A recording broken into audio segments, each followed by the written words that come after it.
N, a representative of his crew HMO, Awestin representing Tourney Locator. The very people who are bringing you this tournament at Kumite.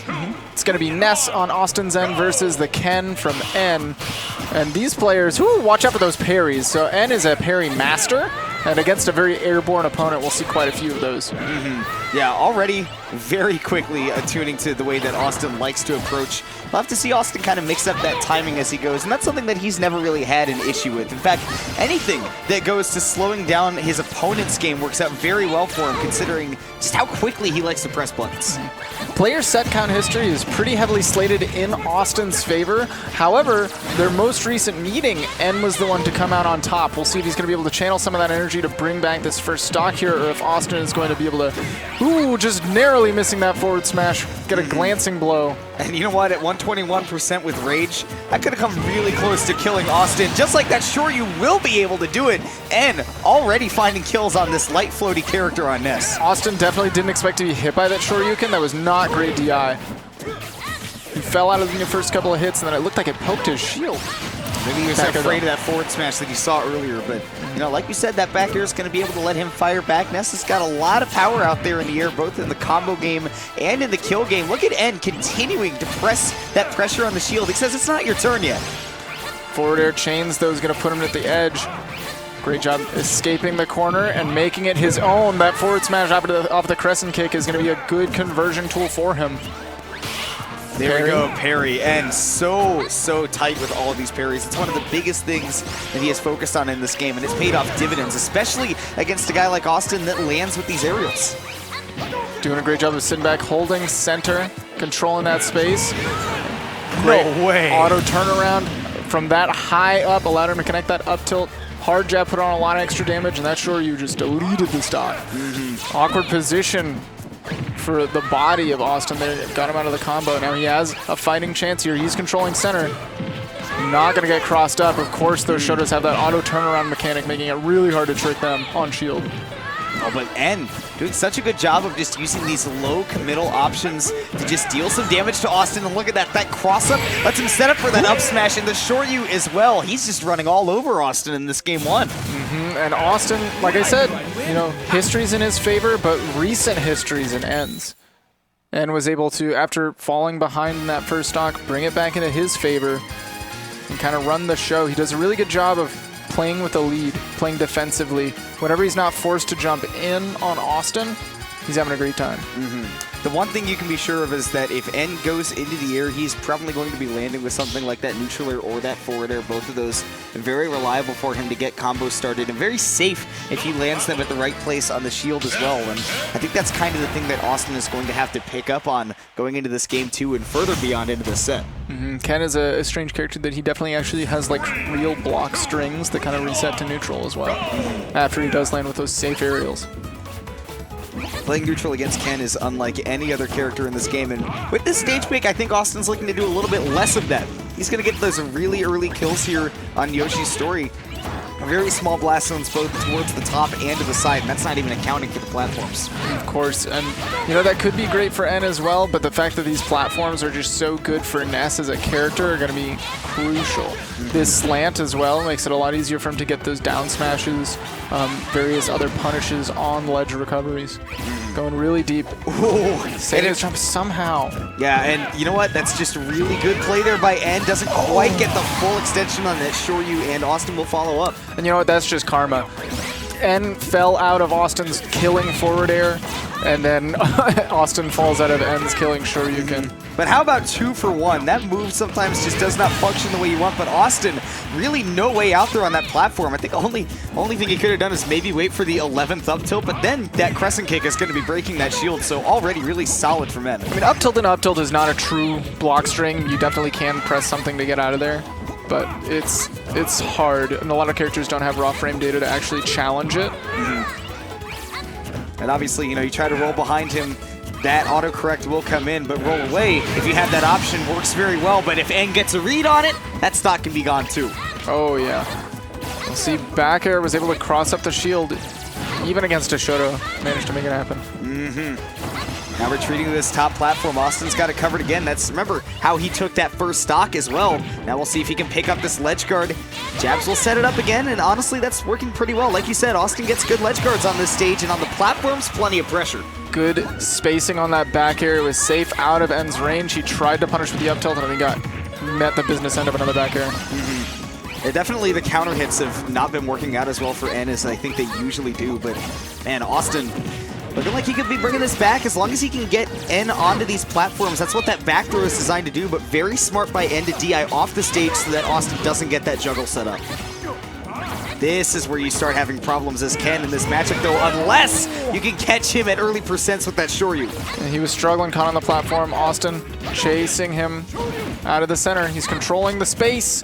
Oh, it's N's turn. And Awestin has to drop that shield, otherwise he might have gotten it popped. You don't want that shield break to happen. You don't want to get dizzied. Awestin having to fight with what little space he commands on the stage, but trying to take some of it back. N's able to back him off and back him into the blast zone for a 2-0 lead. Getting stuck at the ledge against Ken is a really rough position to be in. No matter what character you have, what kind of tools you have available to you. He's just a monster covering those ledge get up options.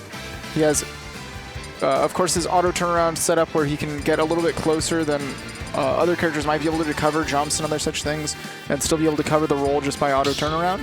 And just his speed, raw ability to cover a large distance to get all the way over to you when it looks like you're safe. That's the thing that people really underestimate about Ken, man, is that like in a burst movement area, he's a very quick character, and even in a extended area, he's not slow either.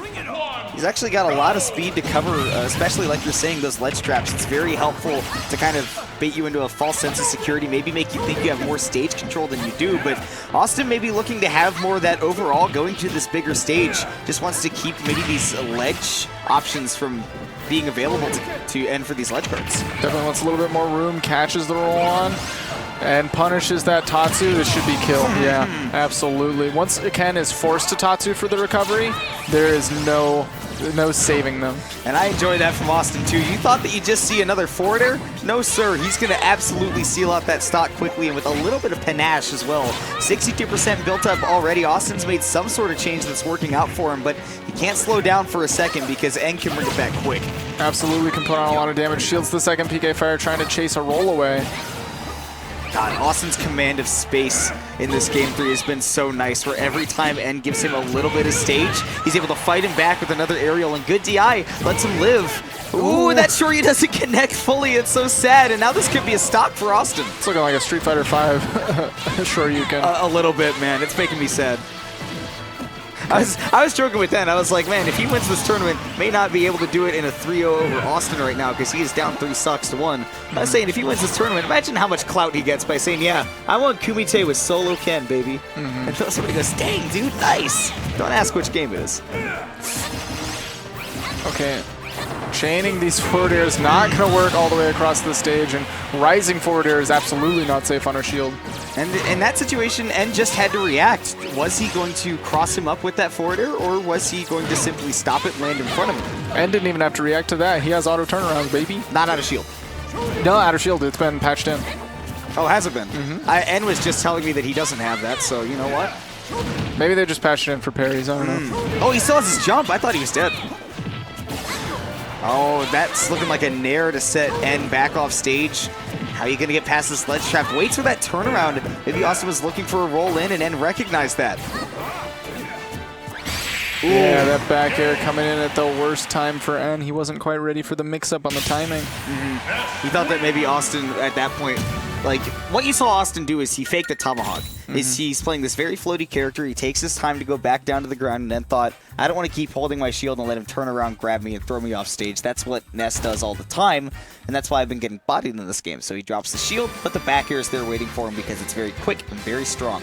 Maybe even looking to parry something like a Psy Magnet, but back air a little bit more delayed as well. That Psy Magnet, man, also, if you parry it, it's really difficult to get something off of that, especially as Ken, like, in that particular spot, the threat zones that he commands doesn't really line up with where Awestin would be with that Psy Magnet. It does depend on spacing, though. Ken is one of the more blessed characters as far as parries go because you get that guaranteed 4 frames of advantage. He can always punish you as long as he has the right distance. What a quick character he is, man. In almost every facet, what a quick character Ken is. Going now to Smashville to see if N can seal this one out here, or if Austin's going to be able to reverse this. And I think this is a smart pick by N because he's definitely going to be focusing on that ledge trapping, which is where he was making a lot of bank. He's doing very well with the ledge trapping, but he's got to be very careful about how Awestin is going to try to get him to play center stage instead, because if N starts getting juggled on top of this platform, that is where Austin's going to get like 70-80% just off of one trip to advantage. And right now we see there's already been so much damage put on N, kind of out of nowhere. Back throw's going to reset the situation at the ledge. Great nice tech. tech. N's played against Awestin enough times to know just how that hit stun works with that PK Thunder. I'm sorry, if you get down tilted in the corner, you're going to get hit by it. He's taking 101% now. He's trying to catch Austin jumping back on, but he's got disjoints on that forward air. It's definitely going to let him fight back in. Austin just wants N to approach, and he says, all right, bet, here I come. You better be ready for it. All right, how are you going to get back on stage against Awestin? That down smash wasn't even close to the ledge, but that is specifically what he was trying to catch. Getting on stage or rolling on, and then catching that movement in. So already, quick stock for Awestin. Again, this is a pretty good stage for Ness if he can actually get things started against the Ken. Another Shoryuken, that's going to do it. That's crazy. Shoryuken, always known for its anti-air properties, catches Austin trying to pressure with the side magnet. One good one deserves another, man. Why not? Forward though, that's going to connect, set up for a forward throw off the stage. And look at how much damage N's already taken just from a matter of moments after Austin dropped from the Angel platform. Now, ledge guarding is good for both of these characters. Now we see N, a really nice turnaround to connect this combo, put himself right back into this game. That Shoryu's still going to be available to him to get those kills. He didn't get the full connection on it. Dash attack usually means that Shoto players looking for maybe run-in down tilts. There you go, getting out of that threat zone. So nice from N. And Shoryu, like you said, once you take them all the way, get them with the tip of that top third hit, you're going to be taking them to a tip-top game. Stuck on that platform, managed to land in shield in time, so Austin wasn't able to quite connect the up air. Nice anti-air there with the hard jab, putting on plenty of damage too. Hard up tilt even. It has the same visual as a hard jab, but sending them sky high, and also the hard up tilt, what it has that proximity hard jab does not. First of all, you can activate it without proximity, and second of all, it has upper body invincibility. Oh, wow, goodness. So there is a practical way to determine between those two. Austin determining if he can get himself back into this set. Stocks are even here in game 4. N's got that slight advantage, though, and Austin's pushed into the corner because of that invincibility. Now could be looking to pick up an early stock based on this ledge trapping that we've seen so far. Wow, he was able to snatch that the Hadoken from that far away. He said, no, get back here. I need you. I'm hungry. Back throw, setting up the PK fire. Nice drift out by N. Wow. That was incredible. The control to get around that PK fire, too, is so nice. That whole sequence from N to get back to stage, really nice. Austin, I think N was trying to bait out that side magnet again and get some sort of punish on it. Didn't quite find it, though. Austin now has center stage. What a terrifyingly high percent. But he got hit with the very back end of that PK fire, so N just bounced harmlessly back on stage. Back throw here will definitely do it for Austin, though. And we are going to game 5. Gonna see if we're maybe gonna run it back to Smashville, or if there's a different idea in N's head, what kind of stage can work out for him. And honestly, you know, Smashville is not too bad, but I don't know, man. Like, the way that Ness covers, especially with that platform, he's not going to get to use those PK fires as much in neutral, but you do kind of restrict his movement, especially as far as landing on you goes when you have stage control. I think that's the big thing to look out for there. PK Fire has always been the best as a landing trap tool. A lot of players will rely on it for their neutral, but it's the easy way to tell the good players from the great players and the best players. And the bad players as well. The bad players will definitely... Let's not sugarcoat it. If you're just throwing PK Fire in neutral, you should watch some better players play this character. Yeah. Right now, N already, and this is, by the way, N, if you don't know, I mean, this is one of the best Chem players in the world. You know, he just doesn't get that opportunity to travel out very much, but you've seen the results this guy is getting lately. You have to question how people haven't learned his name yet. You can see what he's doing to Awestin right now with him off stage. Able to dash back, create some space for himself. Challenging that late in air. As long as Ness is in the air, I'm a little bit scared, to be honest. Yeah. That's where he's got a lot of that power, very little end lag. Tatsumaki comes out, but Austin's not going to use that PK Thunder 2 to cover, and that will be his demise as N picks up that first stock. Sitting at 76% though, he's got to be careful. Manages to get around that invincibility. Ooh, Psy Magnet, really nice to extend. Like you said, you got to be scared of Ness when he's in the air. Good presence of mind by N to make that back. Great Hadoken too, bought him some space and time when he was able to connect that hit. Good roundhouse as well, picking up the damage. Just narrowly avoids any follow-up off of that PK fire. But the back air does clean things up for Awestin. Now 57% on him. How does he deal with the invincibility? With a little bit of fire himself. And now maybe picking up a little bit of a stock. We'll see if he can pick up this edge guard. Goes for the nair to set up. That would have to be another Tatsu from N. And then you'd see the down air come out from Awestin. But again, the avoidance off stage from N has been so nice. Now we'll see if he can land, though, against Awestin, who is racking up tons of damage. Uses that forward air to challenge air to air. It's a very strong air to air tool, but the back throw is absolutely going to do it. Eventually does find and landing. A dominant stock right there from Awestin. Like you said, catching those landings was so crucial for him. With very little shield, Awestin says, no defense, I'm going to keep holding forward, and I'm going to build on some more damage. PK Fire barely whiffs, but without any rage, that Shoryu's not going to do it either. Yeah, Tekken plays Shoryu, can only get 2 of the hits as well. Ooh, roll in, and done that a couple of times. Shoryu's still not quite going to do it. Yeah, they only got the second hit.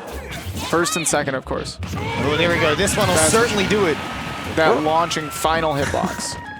We're looking at a guy who's playing with a little bit of anger after that second stock. En's like, I don't like how that one went. I got to get myself back into this game, but Awestin may not let him answer back. Trying to back air these PK Thunders to deactivate them. Unfortunately not connecting the mark. He's sitting at 133. Another back throw from anywhere on the stage at this point will do it. And Austin's just got to read one roll in, one shield, and that'll be not quite it. Smashfield does have high ceilings from the floor, and this could be his opportunity to get back in this. With all this rage, it's only 1 or 2 conversions away, but that is one grab away from Awestin. A reverse 3-0 to put himself into winners finals. Just one punish on another landing aerial, and normally it's really difficult to punish that landing neutral air. It doesn't have a lot of end lag, doesn't have a lot of lag, even if it lands on your shield. But whiffed, of course, is going to be a little bit more punishable than on a shield, and Awestin was able to dash out of the way, just come right back in. Dealing with that range, too, is not easy, especially because grabs, especially in this game, don't have a lot of range, but he was able to come in, get the grab, get the back throw, and seal out the game. I mean,